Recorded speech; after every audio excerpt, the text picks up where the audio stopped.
This is Nigel Limb. Nigel is an award-winning mechanic, a collector of fairground memorabilia, and an avid upcycler. But what gets Nigel's engine running more than anything is his bikes.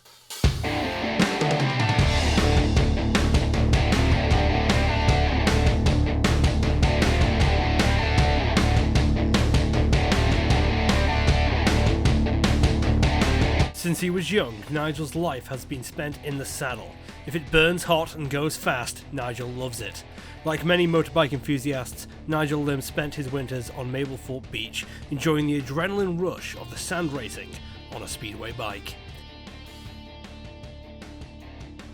That was until...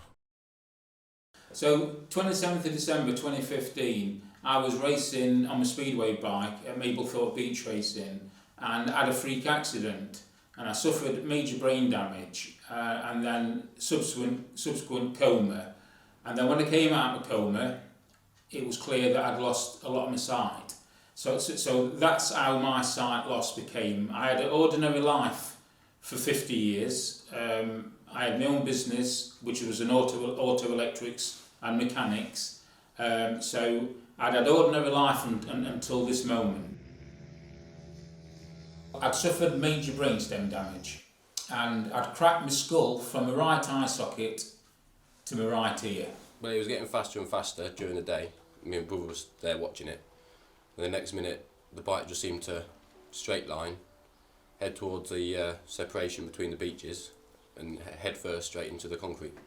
Nigel's accident blinded him in both eyes and gave him permanent brain damage that nearly killed him. Whilst doctors were uncertain that Nigel would survive his injuries, one thing was clear: he would never ride again. Because I come to a sudden stop, because I hit the concrete outreach on Mablethorpe Beach, I come to a sudden stop from being flat out, bang.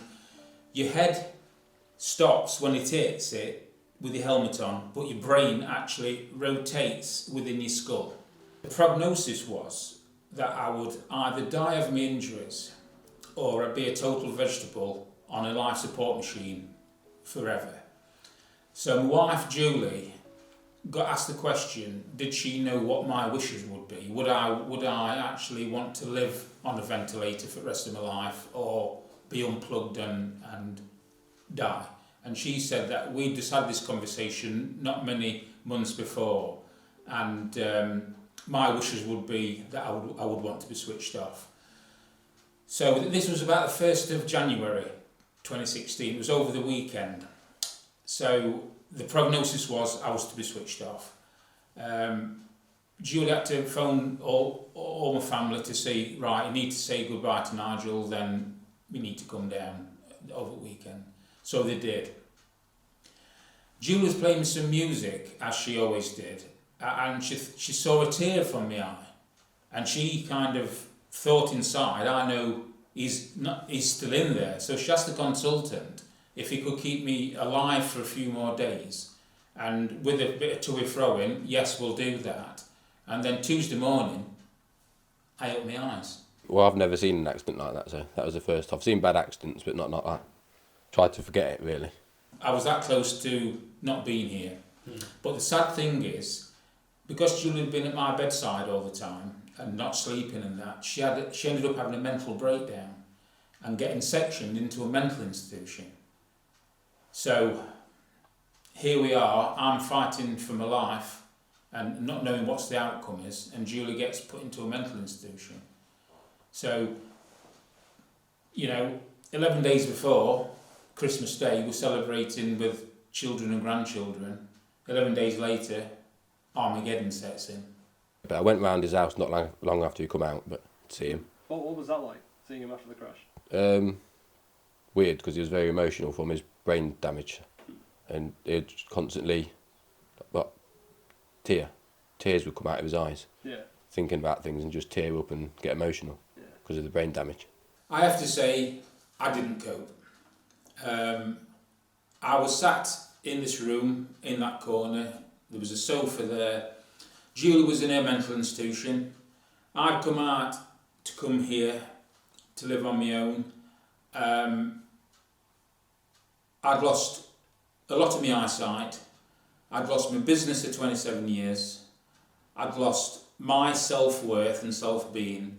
The enormity of what had happened, I actually wanted it all to fade away. Nigel's recovery was a slow process. With his wife Julie in hospital and the sudden loss of his senses, Nigel began to feel helpless. I was frightened. I had to keep myself clean.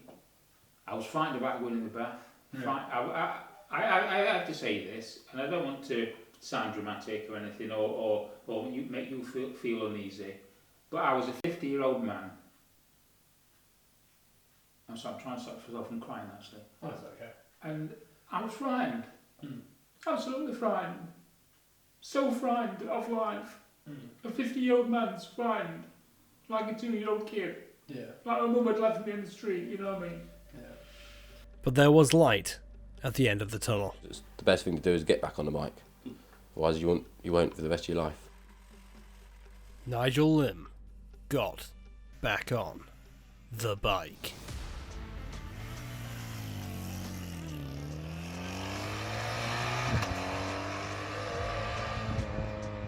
Last year I set the UK speed record for unassisted visually impaired rider on a motorbike on the 1/8 drag strip. And he didn't stop there. Now Nigel's back on the bike, he's branded himself the Blindbloke racer, aiming to raise the bar and test the limits on his disability.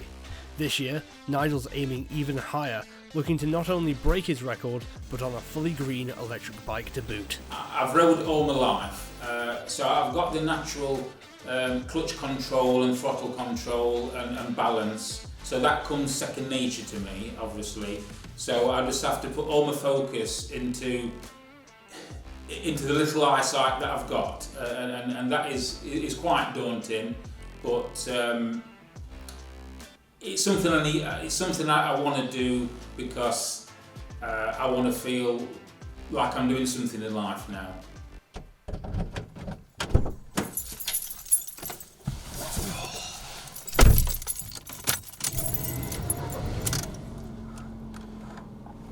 Right, so today's the day we're about to set off for Nigel's record-breaking attempt. I'm nervous. You know, Nigel hasn't done any preparation for this at all. Every time I've seen him, he says he doesn't want to prepare. He says he just wants to get on with it. He says he wants it to be a first-time experience. So this is going to be Nigel's first ever time on an electric bike, which is mildly concerning because when talking to him about how he broke the record on the Triumph, he said that the way that he did that was he could listen to the engine turning, the gears changing. Now earlier on today I spoke to Ben Fenn-Smith, the person who rescued Nigel, and he said that the way that you can work out how to change gears is by the engine. And the problem with an electric bike, there's nothing to listen to. It's like a sci-fi machine, it just makes a whirring noise. Getting to the Melbourne drag strip in York, I found that I wasn't the only one with their heart in their mouth. Ryan Duffy of Duffy Motorsports is the one supplying Nigel with his hopefully record-breaking electric bike. It'll go just as fast without one. Yeah. So Absolutely. So I don't know. I can touch your shoulder and release, or Just tap it. just tap to go. Yeah. Alright, so something like that, and we'll So tap what to go and roll it on. You'll have to push me into staging, so Yeah. because I can't quite see that. Yeah, And yeah. then once we're there, you know that I'm in staging. Just tap me on the shoulder, then stand back, and then I shall go. Yeah. Duffy Motorsport is supplying the Zero SR that Nigel's going to be using for his record attempt today. So it's an electric bike with a 14 kilowatt hour battery pack and 50 kilowatts of power available. So previously we've run quite quick on the 8th mile, so it's going to be interesting to see how Nigel progresses through his runs today. To be honest, a little bit nervous about everything and talking through the controls, but there's a small crew of us today which will make it a bit easier, and he seems fairly confident in what he's going to do. Yeah. Let's do this. You know, I need to support him with everything that he does, because otherwise what's the point? You know, he's got to live his life, and it's just really nice seeing him back doing what he loves.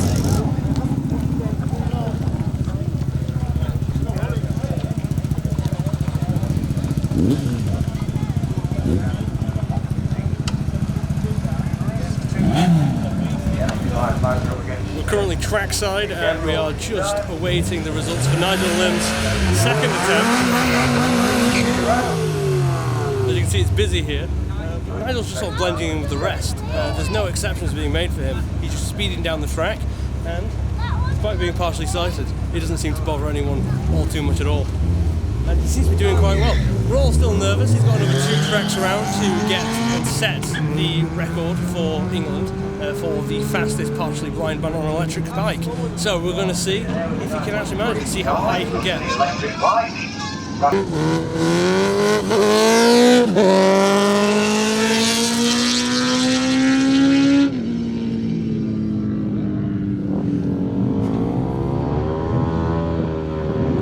And he's done it! Not just once, but twice. Nigel Limb, the Blindbloke racer, doubled down on his previous UK record, whilst also setting a new time for electric. Magnificent. The last record I set was 76 mile an hour on my petrol engine Triumph. A petrol engine. I think my time's going to beat it. So electric is the way forward. Yeah. Okay. So do you want to know what your times were? Go on then. So, okay, so on your first run, your time was 10.01. Right. And your speed was 78 miles an hour. Well, that's broke my record already. The elapsed time was slower than my Triumph, but the top speed was 2 mile an hour faster than the last record. So that was my first time, was it? Yeah. Well, I know I've gone faster on the second one because I felt it. So Okay. come on then. So your time on your second run Yeah. was 8.62. Yes. And your speed was 82. Yes. That's amazing. Yeah. So I've smashed all my records, no matter about different bikes. And don't forget, I only saw that last night in the van. Ryan brought it up last night. I just looked at it in the van.